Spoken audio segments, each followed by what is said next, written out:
Interesting. So do you have any other projects that you're working on? Oh, yeah. I mean, like I'm an artist as well, and so I have a couple of performance pieces that I'm working on right now.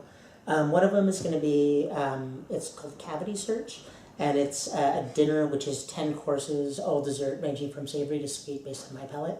I did the project outside of Krakow, about a year and a half ago, and so I'm going to be doing it here in town this summer. So I'm super excited about that. And that's going to be, I think I'll be able to do 24 and 24, so about 48 people for this dinner. It's so much fun. It's like an edible exhibit, is it? Yeah, exactly, yeah. So people, I love being able to interact with people's bodies as material. So when people are consuming it, I mean, you're doing all sorts of chemical stuff, biochemical. And so like the even like heat, that increases as the dinner goes.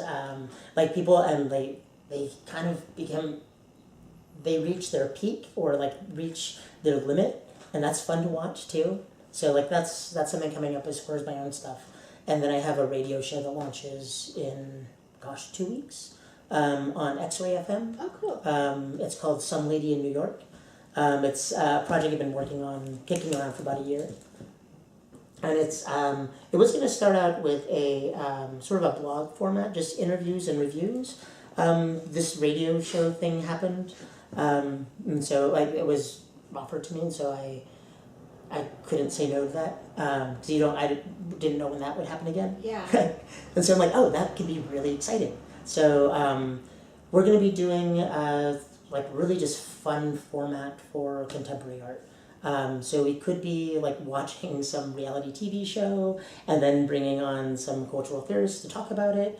We could be going to like just some basic, like contemporary art shows. So like the biennial, something like that, covering those sort of that kind of stuff. Sorry, it feels like I'm just like blabbering. Well, it's your own baby. It's okay. Yeah, yeah. But I'm super excited about that. That'll be really fun. I love creating projects that kind of focus on opportunities that can be developed for and by artists. And so for this project, what I'm super excited about is that it's going to be peer review. So I'd love to have painters talk about painting, installationists talk about installationists. I would love for people that do new media talk about new media. Because I know for myself, I can talk about curation some and then installation some. But that's really about the extent. Yeah. Interesting. I wanted to go back a little bit more and talk about place.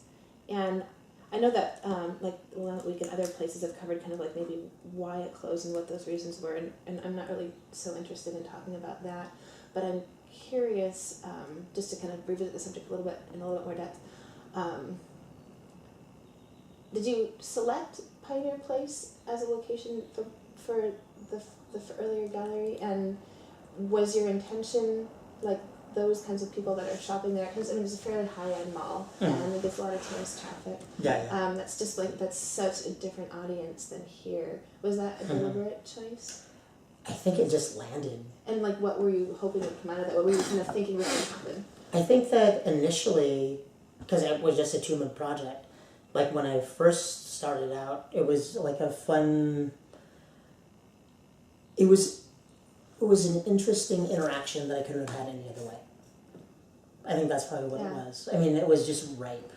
Yeah. So it was something that I just couldn't say no to. Yeah. Like to be able to be in the Louis Vuitton mall. Yeah. I mean, like that's like silly. Right. And like it is the height of absurdism. No, totally. It's just like, what? We're on top of Kate Spade? Like, really? This is what is going on right now? No, it's I like projects like that are like these once in a lifetime, just feels kooky, and it's like, okay, this is weird. Yeah, and I don't think that it was really chosen. I mean, as far as like, because there weren't other possible spaces for it. I was just going to do it because it was my installation, and it was a fun thing it was a really interesting and right project for Gary and I to have. And I think that's what, I mean, it just worked with both of our skill sets really well for that first 2-month project. Yeah. And so I think that's what we did. I mean, who wouldn't want to Right, have... it's like going to the moon, right? No, It's totally. there. Yeah, no, totally. It's like, well, that's what we're gonna do, and like that's what I feel about this project, the one that's the house gallery for surplus space. It's like, oh no, this is a space that I have access to and it's available to me, so I might as well explore this space. That's nice. All right. I don't have anything else. Dan, do you have anything you want to